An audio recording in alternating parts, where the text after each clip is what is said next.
이왕재 교수의 비타민C 이야기 제2부 생명의 파수꾼 비타민C. 이 위장과 비타민C. 많은 식도락가가 먹기 위해 산다라고 배부른 소리를 하지만 분명 우리는 살기 위해 먹는 것이다. 인체의 운행 원리는 생기, 가로 에너지이고 우리는 살아있는 힘을 얻기 위해 먹고 숨을 쉰다. 아이러니한 것은 우리가 살기 위해 먹는 음식 섭취로 인해 죽을 수밖에 없는 운명에 놓여 있다는 사실이다. 우리는 왜 이런 운명에 놓인 것일까? 먹고 사는 문제를 이야기할 때 빠뜨릴 수 없는 장기가 바로 위이다. 다시 말해 소화에 관해 말할 때 흔히 거론되는 소화기관이 위라는 얘기다. 배가 아플 때 사람들은 가장 먼저 위를 떠올린다. 속이 좀 쓰려도 소화가 잘 되지 않아도 거의 무조건적으로 위를 의심한다. 그래서 이 장기는 그 실제 기능에 비해 많은 오해를 안고 있다. 그러면 위의 기능에는 어떤 것이 있을까? 하나씩 살펴보면서 삶 속에서의 위의 중요성을 생각해 보자. 위의 기능에는 여러 가지가 있는데 인체 구조를 연구하는 필자가 볼 때 가장 중요한 것은 밥통으로서의 기능이라고 생각한다. 대부분 위는 소화에 반드시 필요한 장기라고 생각하지만 사실 위는 소화에 없어서는 안 될 소위 생명과 직결된 장기는 아니다. 최근 각종 위 질환으로 많은 사람이 위 완전 절제 수술을 받기도 하는데 수술 후 건강하게 잘 살고 있는 것이 그 증거가 된다. 현실적으로 생각할 때 밥통처럼 생긴 위가 없다면 인간은 에너지원을 섭취하기 위해 수시로 음식을 먹어야만 할 것이다. 어쩌면 음식을 몸에 지니고 다니며 먹는 일이 하루의 중요한 일과가 될지도 모른다. 그런 의미에서 위는 오랜 시간 견딜 수 있는 양의 음식을 섭취한 후 조금씩 소화시키는 일을 하는 중요한 장기이다. 밥통에서 3, 4시간 머문 음식은 탄수화물, 단백질, 지방의 순서로 해서 본격적으로 소화가 이루어지는 십이지장으로 이동하게 된다. 즉 지방이 가장 오랫동안 위 속에 남아있는 것이다. 우리가 기름진 음식을 먹고 나면 오랫동안 공복감을 느끼지 않는 이유가 여기에 있다. 두 번째로 중요한 위의 기능은 소화 그 자체라기보다 소화되기 쉬운 상태로 음식물을 변화시키는 것이다. 위 속에는 우리가 흔히 말하는 위산이 준비되는데 이것의 정확한 화학명은 염산이다. 그것도 아주 강한 염산이다. 만약 우리가 위 속에 있는 염산을 추출해 얼굴에 바른다면 심한 화상을 입을 것이다. 이렇게 독성이 강한 염산이 몸속에 있으면서도 몸 자체에는 큰 손상을 주지 않고 오히려 음식물의 소화를 돕는 것을 생각하면 창조주의 섭리가 놀랍기만 하다. 우리가 고기를 먹을 때 꼭꼭 씹지 않고 그냥 먹을 수 있는 것은 완전히 씹지 않은 고기도 위 속에 있는 강한 염산이 부드럽게 만들어주어 십이지장에서 완전한 소화가 가능해지기 때문이다.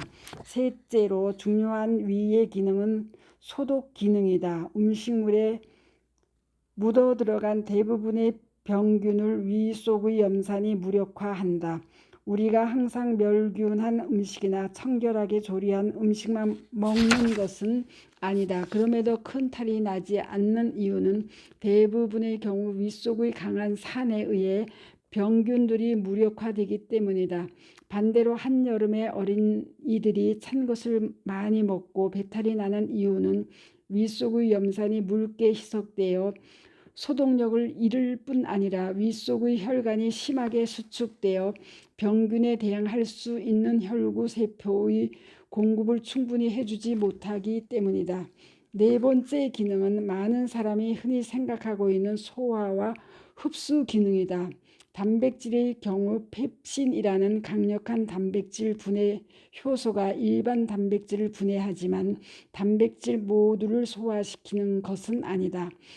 탄수화물은 침 속의 타이알린이라는 탄수화물 분해 소화 효소에 의해 부분적인 소화가 이루어지고 혈관으로 흡수 가능한 형태인 포도당 같은 단당류가 되는 것은 대부분 십이지장에서 이루어진다. 특히 알코올 같은 화학물질은 직접 위에서 대부분 흡수된다. 알코올이 들어있는 음료를 마신 후 불과 수분 만에 알코올의 양리작용이 나타나는 것은 위에 의한 빠른 흡수 때문이다. 그 밖에 잘 알려지지 않은 화학 물질들이 위에서 흡수되는데 흡수된 그 물질들은 위의 대만과 소만을 따라 거미줄처럼 연결되어 있는 정맥으로 배출되어 즉시 간 문맥을 타고 간으로 이동한다. 다섯 번째로 꼽을 수 있는 것은 위의 분비 기능이다. 이것도 매우 중요한 기능으로 창조주의 섭리를 가장 실감나게 보여주는 기능이다. 그렇다면 위가 분비하는 것은 무엇일까? 주로 점액을 분비하지만 위산인 염산과 각종 소화효소도 분비한다. 위에서 분비된 점액은 위의 점막을 덮어 살갗을 검게 태울 수 있는 강한 염산의 공격이나 위벽을 녹일 수 있는 소화효소의 공격을 차단한다. 즉 입을 통해 들어온 고기는 소화시키면서 위벽을 이루고 있는 자신의 살아있는 살점은 소화시키지 않는데 이는 기막히게 오묘한 창조주의 섭리라 할 수 있다. 이처럼 점액으로 이루어진 장벽 때문에 자체 소화가 이루어지지 않는 것이다. 하지만 이것은 우리 몸이 정상적인 상태에 놓여 있을 때의 일이다. 그토록 우호적이던 염산이나 소화효소도 우리가 스스로 몸을 귀하게 여기지 않으면 자신에게 공격적인 태도를 보인다. 심지어 스스로를 공격해 심각한 상태에 빠뜨리기도 한다. 예를 들어 불규칙적인 식사, 공복 상태에서의 폭음, 오랜 시간의 스트레스로 인한 위산 가다 등 비정상적인 상황에서는 위의 일부가 훼손되는, 즉 위염이나 위궤양이 오는 것이다.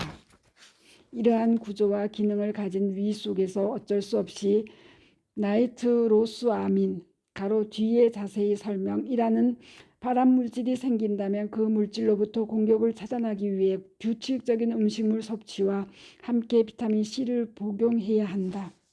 또한 건실한 생활을 위해 위 속의 보호 장벽을 지켜주어야 한다. 나아가서 위장에는 염산이라는 무서운 물질이 있음에도 헤리코박터 파이로리라는 균이 살고 있다는 사실이 밝혀졌다.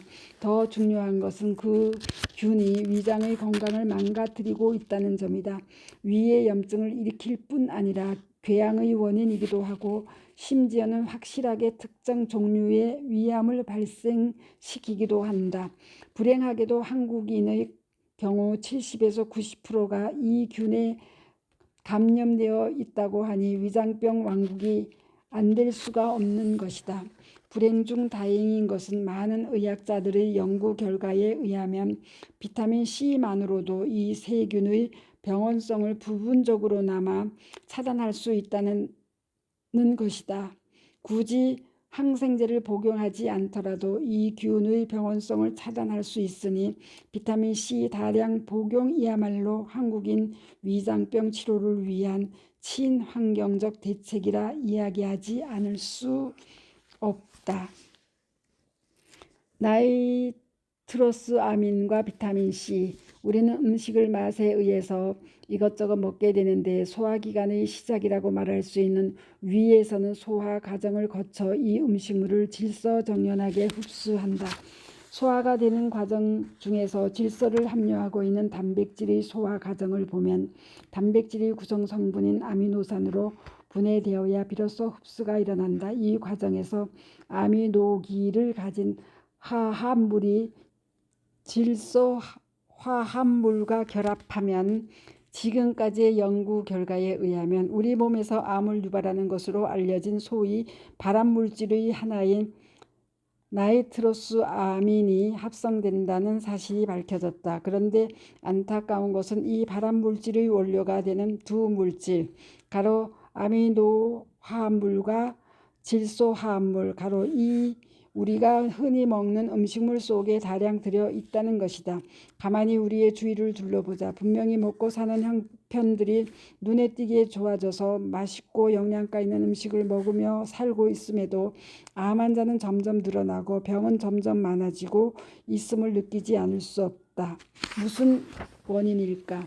최근 보건복지부에서 발표한 암 발생 관련 통계를 보면 위암이 항상 상위권에 자리 잡고 있고 30년 전에는 5위 근처에도 전혀 들지 못했던 대장암이 상위권으로 분명하게 진입하고 있다. 그 다음으로는 폐암, 간암 등의 순서로 이야기할 수 있는데 폐암의 경우 급격하게 나빠진 우리나라의 대기 상태 때문이라고 할 수 있지만 간암의 경우는 가로 그 원인으로 간염 등의 여러 가지를 생각해 보아야 하겠지만 위암과의 관계를 무시할 수는 없을 것 같다. 위의 암을 유발할 정도의 유독한 물질이 있다면 그 물질은 즉시 간으로 가게끔 되어 있는 것이 우리 몸의 해부학적 구조이기 때문이다. 그러므로 위암과 간암의 경우를 완전히 분리해서 생각할 수는 없는 것이다. 이 사실은 세계 여러 나라의 암 발생의 양상을 보아도 알 수 있다. 이를테면 위암이 적은 나라는 간암 환자도 적고 위암이 많은 나라는 상대적으로 간암 환자도 많다. 우리나라를 포함한 동남아 국가의 식습관을 보면 대개 양에 의존하는 식사를 하고 있음을 알 수 있다. 결국 위에서 많은 양의 나이트로스 아민이 발생할 수밖에 없다는 말이다. 흥미로운 것은 이 물질은 산성이 어느 정도 강한 환경에서만 형성된다는 사실이다. 따라서 위아래에 바로 붙어있는 12지장은 산성 환경이 아니기 때문에 암이 거의 발생하지 않는다. 산성 환경인 위의 음식물이 많이 들어오면 그 음식 속에는 필연적으로 많은 양의 아미노산 화합물과 질소 화합물들을 가지고 있기 때문에 많은 양의 나이트로스 아민이 생성될 수밖에 없는 것이다. 따라서 미국과 같이 질 위주의 식사를 하는 선진국들에 비해 위암 환자와 간암 환자가 많은 것이다.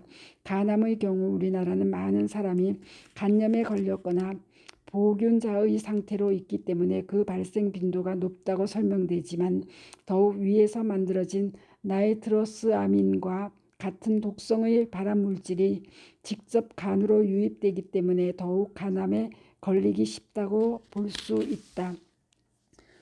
분명 입에서는 매우 맛있게 먹은 음식물임에도 불구하고 소화되는 과정에서 불가피하게 스스로를 파괴하는 부산물이 생겨나는 이유는 무엇일까? 아직 그 이유에 대해서는 어떠한 유능한 학자도 답변을 할 수 없다.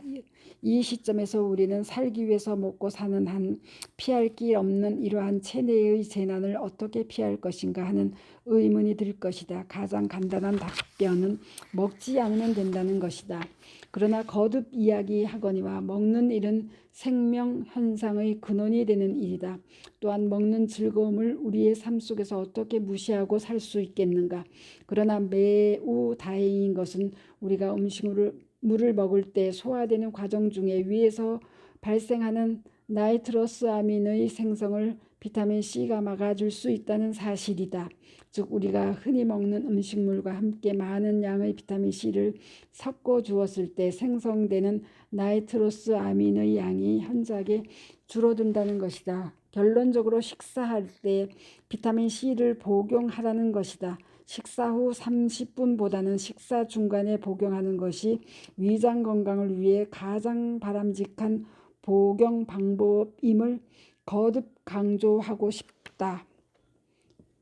감사합니다. 스토리 양입니다.